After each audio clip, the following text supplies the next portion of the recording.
commencer un film qui s'appelle Manège. J'ai eu dans Manège la joie tout à fait exceptionnelle d'avoir un rôle passionnant. Passionnant parce que d'abord, je crois qu'on peut très difficilement imaginer d'avoir à interpréter une femme aussi horrible. La femme de Manège, qui s'appelle Dora, c'est le contraire d'une héroïne, dans le bon sens du mot héroïne. C'est une femme dont les ambitions sont uniquement limitées à l'argent, et à l'argent dans tout ce que l'argent peut apporter de plus contestable, c'est-à-dire vraiment la belle robe et le restaurant chic. Ça ne sort pas de là pour elle. C'est un monstre d'égoïsme, on peut bien le dire, c'est un monstre. C'est pas un monstre extraordinaire, c'est un petit monstre de petits faits divers quotidiens. Et puis le rôle était passionnant pour d'autres raisons aussi. Il était passionnant pour des raisons techniques de comédien, en ce sens que j'avais à jouer successivement la fille telle qu'elle était vraiment et la fille telle que son pauvre mari, aveuglé par un amour, un malheureux amour, la voyait.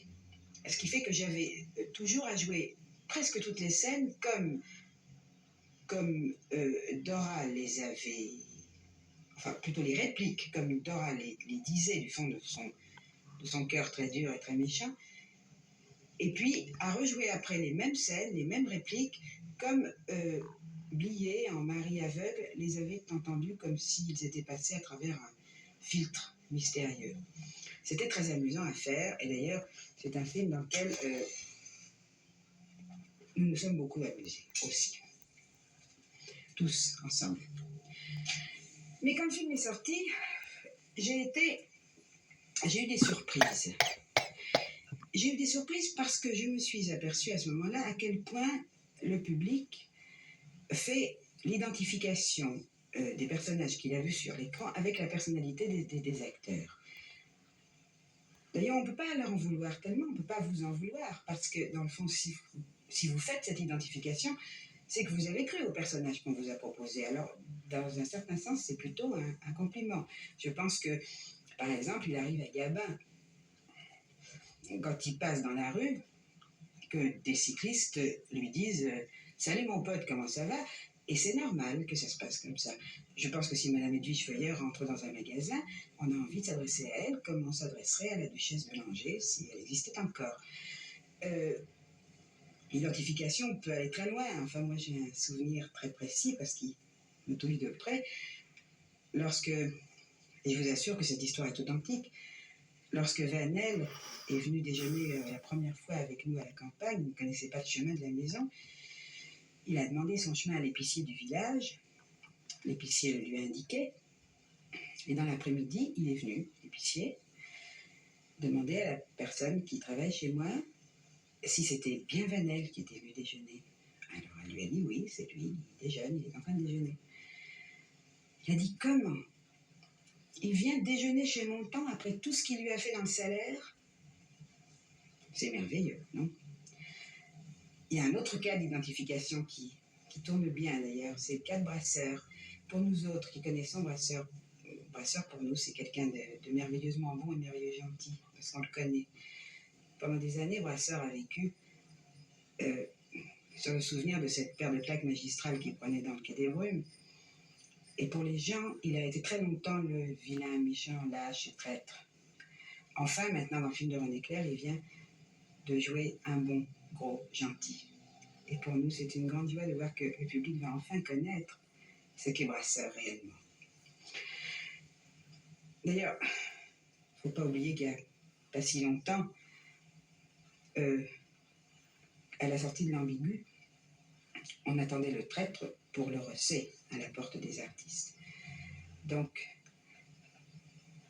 les regards de femmes que j'ai surpris après la sortie de Manège, des regards très méchants, très, très méprisants, les réflexions que j'ai entendues quelquefois à haute voix me concernant moi, mais dans le fond elles concernaient Dora de Manège, je les ai comprises et je les ai admises. Je ne peux pas dire que ça m'a fait tellement plaisir quelquefois, mais enfin, j'ai J'ai compris qu'après tout, c'est qu'ils avaient marché, les gens. C'est déjà ça pour un film. Eh bien, autant j'ai eu d'intérêt et de curiosité pour Dora de Manège, autant j'ai eu d'amitié et d'amour, et j'ai toujours d'amitié et d'amour pour Casque d'Or. Casque d'Or, c'est un peu ridicule de dire ça, mais je vais le dire quand même. Casque d'Or, c'est un film que j'aime exactement comme si je ne l'avais pas fait. Vous savez, quand nous autres, nous revoyons nos films, nous regardons, nous, dans le fond, c'est comme ça que ça se passe, je crois, pour presque tous les acteurs. Casque d'Or, non. Casque d'Or, c'est le seul, je crois, des films que j'ai faits, que j'aime comme si je ne l'avais pas fait. Je ne sais pas si je me fais bien comprendre, enfin, je veux dire par là que je subis le charme de Casque, et je m'aperçois que je deviens de plus en plus ridicule, parce que tout de même, je suis dedans. Mais c'est très sincère quand je dis ça. C'est vraiment un film qui a pour moi un charme mystérieux que je subis comme si je ne l'avais pas tourné. Dans Casque d'Or, je ne vais pas encore vous répéter qu'on s'est amusé, parce que vous finiriez par croire que dans le fond, il ne s'agit que de s'amuser en faisant ce métier. C'est un peu vrai, il y a aussi d'autres choses. Quelquefois on fatigue, et quelquefois il fait très froid, et on tourne avec une robe très légère, et quelquefois, et les horaires sont durs, mais enfin, avouons-le, c'est quand même très amusant. Bon, alors, dans Casque d'Or, j'avais la grande joie d'avoir autour de moi Serge Gianni et Claude Dauphin. Claude Dauphin représente pour moi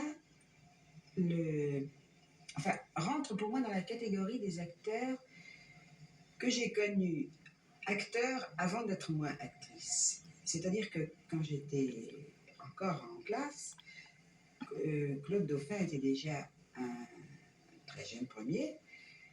Enfin, le jeudi, quand on allait avec les copines au cinéma, on allait voir jouer Claude Dauphin. Jouer avec lui, ça a été pour moi très... C'est difficile à exprimer. Très insolite. Je me suis toujours sentie devant Dauphin un petit peu comme un amateur par rapport à un professionnel. Je crois que j'aurais exactement la même chose si je tournais avec Jean Gabin, que j'aurais la même chose si je tournais avec Daniel Darieux, que j'aurais la même chose si je tournais avec Michel Morgan. Et je sais en tout cas que j'ai eu la même chose à une puissance alors extrêmement forte avec une femme tout à fait extraordinaire qui est Françoise Rosé, avec laquelle j'ai eu la très grande chance pour une débutante de faire le premier film un peu important que j'ai fait avant Dédé d'Anvers, qui s'appelle Macadam. J'étais tellement dans l'état de l'amateur vis-à-vis du professionnel en commençant Macadam que ça m'a vraiment terriblement coupé mes moyens tout à fait au début. Et puis elle a été tellement merveilleusement gentille, tellement maternelle, tellement me faisant partager tellement son expérience qu'elle m'a beaucoup aidée. Je ne crois pas qu'on puisse parler de Françoise Rosé sans parler de son mari Jacques Feder. Jacques Feder qui a fait les très merveilleux films d'avant-guerre que vous connaissez, que ce soit La Kermesse héroïque ou Le Grand Jeu, par exemple. En même temps que j'avais la chance de tourner avec Rosé, j'avais la chance aussi d'être dirigée par Feder. Je crois que les acteurs qui sont passés par cette expérience ne l'oublieront jamais. J'ai appris en 2 mois de tournage avec Feder, moi qui ne savais rien, vraiment rien, j'ai appris plus certainement que je n'aurais appris en faisant 6 ou 10 films avec des metteurs en scène médiocres. Et je suis contente de dire ça au passage, parce que c'est un couple pour lequel j'ai un grand amour et une grande estime. Je peux déjà commencer à dire que j'ai eu beaucoup de chance de travailler sous la direction de gens qui font leur métier comme ceux-là le font. Après Becker, il y a eu la rencontre avec Marcel Carné pour Thérèse Raquin. C'était pas exactement une rencontre, c'était plutôt ce que j'appellerais des retrouvailles. Quand j'étais très jeune, quand j'ai débuté en 1942, j'ai été figurante très longtemps pendant Les Visiteurs du Soir. Je dis très longtemps parce que le film a duré très longtemps et que Carnet nous avait engagés pour la durée du film. C'est-à-dire qu'on nous a vus à cheval, à pied, en voiture, à table, dansant un menuet médiéval, mangeant de l'oie. C'était, je vous le rappelle, en 42. Alors, mangeant des morceaux d'oie qu'on nous a resservis, les mêmes, comme ça, pendant 8 jours. Et j'avais le souvenir d'un carnet. Enfin, nous disions, nous figurons sous carnet, comme les grenadiers de l'Empire devaient dire, nous battons sous Napoléon. Enfin, c'était vraiment une campagne. J'ai retrouvé Carnet pour Thérèse Raquin et j'ai compris quelque chose. Il y a 2 carnets. Il y a le carnet d'avant-déjeuner qui vient vous chercher au maquillage, qui vous demande comment vous avez dormi, qui vous dit, moi c'est merveilleux parce que j'ai fait préparer un bœuf mironton au bistrot d'à côté, et puis je vous ai fait mettre de côté des rillettes parce que c'est bon les rillettes, puis vous aimez bien ça, Simone. Et puis on déjeune et Carnet raconte fédère, raconte son passé d'homme de cinéma. Et moi je lui racontais les visiteurs du soir vus sous l'angle des figurants, et je lui racontais des tas de choses qu'il ignorait, d'ailleurs comment on avait mangé les pains par l'intérieur. Des gros pains ronds comme ça. Et alors on les vidait par l'intérieur parce qu'on avait faim. Et puis ils ne savaient pas ça, comment on mangeait les accessoires, comment on désobéissait. Je lui racontais tout ce qu'il ignorait de notre vie de figurant. Et puis, quand le déjeuner est fini, on se dépêche de rentrer au studio. Et alors là, il se passe une chose très curieuse, c'est le carnet d'après le déjeuner, c'est-à-dire le carnet du travail. Et il se transforme complètement, il devient une espèce de plot de nerfs, de plot de passion, de pile d'énervement et d'amour pour son métier, qui exige des gens qui l'entourent. Et justement, je l'ai remarqué, du moindre figurant qui fait un passage dans la rue, dans le décor, il demande une communion complète avec sa passion à lui. Et c'est difficile de demander ça aux gens. À ce point-là, Carnet est quelqu'un qui peut être très très malheureux, vraiment très malheureux parce qu'il lui manque le petit objet, le petit vase de fleurs qu'il aurait souhaité, pas marron ni bleu marine, mais d'un vert tellement particulier que l'accessoiriste tu vas pas trouver. Et on ne peut pas lui en vouloir parce qu'il ne peut pas travailler autrement. Et c'est parce qu'il travaille comme ça qu'il fait les films qu'il fait. Après Thérèse, il y a eu Les Diaboliques de Clouzot, du diabolique Clouzot. De Clouzot, je n'ai vraiment rien à vous apprendre. C'est le seul metteur en scène que le public connaisse vraiment. Vous savez tout de Clouzot. Des Diaboliques, je vous dirais que, contrairement à ce qui s'est passé pour Manège et ce que je craignais un peu au départ, Dieu merci, l'identification ne s'est pas faite, car être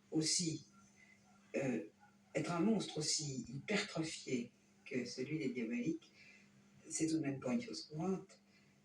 Et que ça, le public l'a quand même très bien compris. Ils ont compris, vous avez compris que c'était plus un jeu de l'esprit, plus un problème d'échec qu'on vous proposait qu'un fait divers ayant trait à la réalité.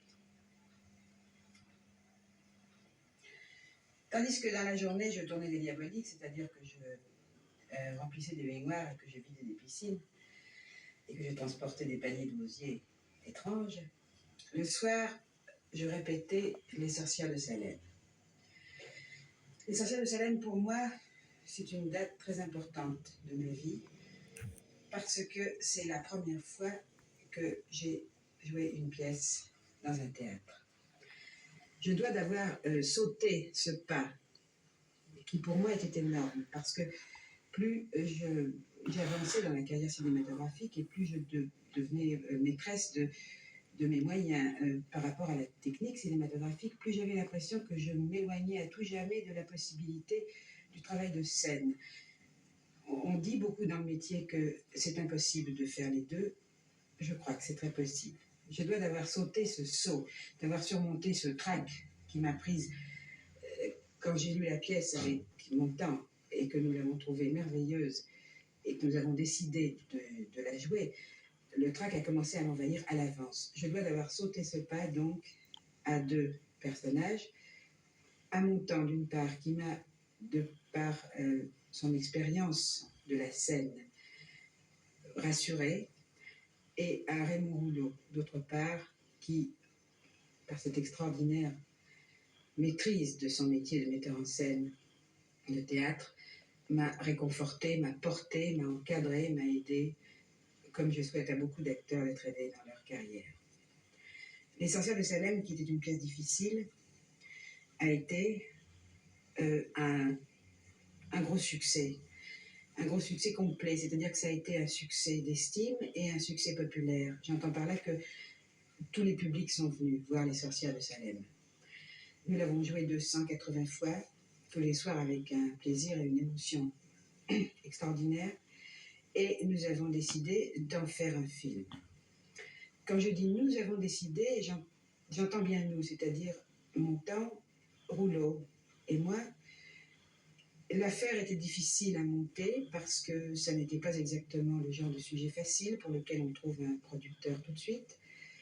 On a tout de même trouvé un producteur qui nous a aidés, qui s'appelle Raymond Borderie. Et nous avons décidé, Montan et moi, d'être, comment appelle-t-on ça? Comment pourrais-je vous faire comprendre ce que ça veut dire? Coproducteur dans l'affaire, c'est-à-dire que nous avons fait le film en laissant absolument tous nos gages dans le film. Nous avons fait cela parce que nous pensions que Raymond Rouleau méritait plus que personne de revenir à la mise en scène de cinéma à travers justement Les Sorcières de Salem qu'il avait si glorieusement porté à la scène. De Raymond Rouleau en tant que directeur d'acteurs, je crois qu'on pourrait parler pendant des heures. Tous les acteurs qui ont travaillé avec lui le savent. C'est extraordinaire. Je souhaite que tous les débutants qui ont débuté avec lui dans ce film, grâce au fait que nous avons pu monter ce film, s'en souviendront. C'est un souvenir pour un acteur qu'on ne doit pas oublier. Le film, nous l'aimons beaucoup, nous l'avons fait de tout notre cœur. Ce film est en passe de faire le tour du monde. Il passera à New York en janvier, il passe à Londres en ce moment. Il passera, j'espère, dans le monde entier. Et tel qu'il est, nous l'aimons et nous en sommes fiers. Voilà. Eh bien, je voudrais maintenant dire merci à mon métier. Merci à toutes les joies qu'il m'a données en le faisant. Les joies de jouer avec les acteurs, par exemple. Les peintres peignent tout seuls, les écrivains écrivent tout seuls. Nous, on joue ensemble. Je vous l'ai déjà dit au début, on s'amuse ensemble. Je voudrais dire merci aussi au fait que c'est très miraculeux de penser que quand vous avez fait un bon film dans votre vie, il vous suit pendant longtemps et dans le monde entier. C'est nous, dans le fond. Quelquefois, je ne dirais pas injustement, mais quelquefois,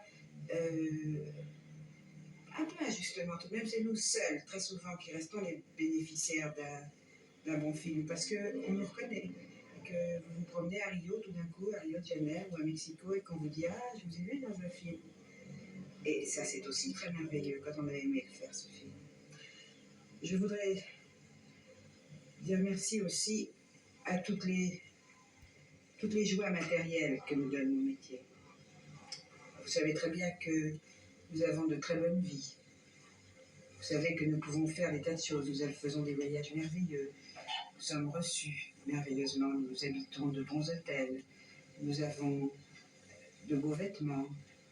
Nous faisons ce que nous voulons. Nous travaillons quelquefois 3 mois et pendant les 4 mois qui suivent, nous avons le temps de nous promener, d'aller même, c'est un peu enfantin ce que je vais vous dire, mais d'aller au cinéma l'après-midi par exemple.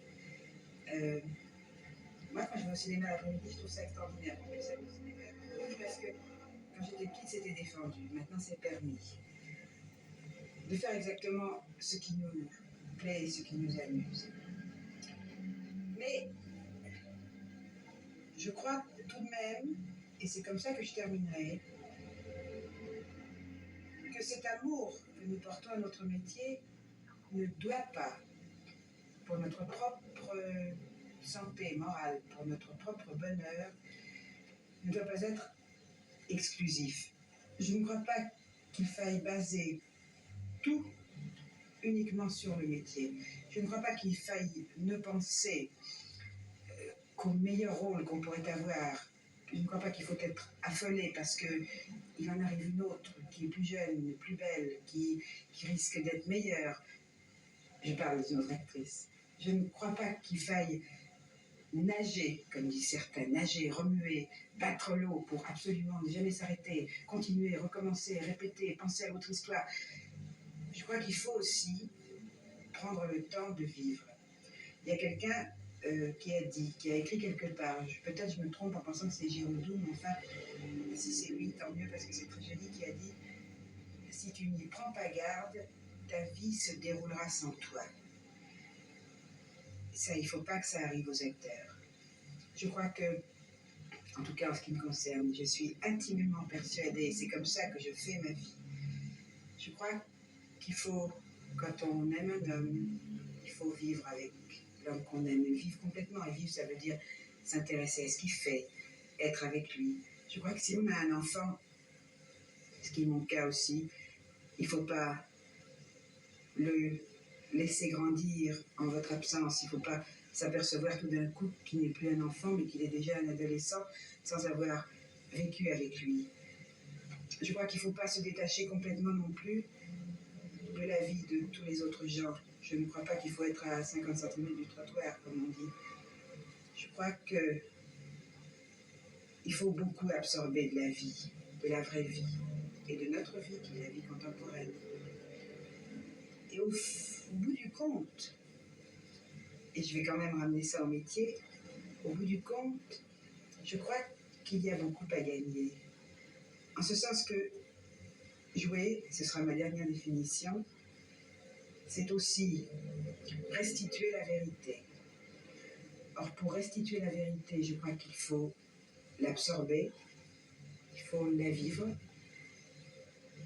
pour pouvoir la rendre. Alors, il faut prendre beaucoup de la vie, et je crois que c'est dans ces seules conditions qu'on peut jouer, c'est-à-dire rendre ce qu'on a pris à la vie. Coupé.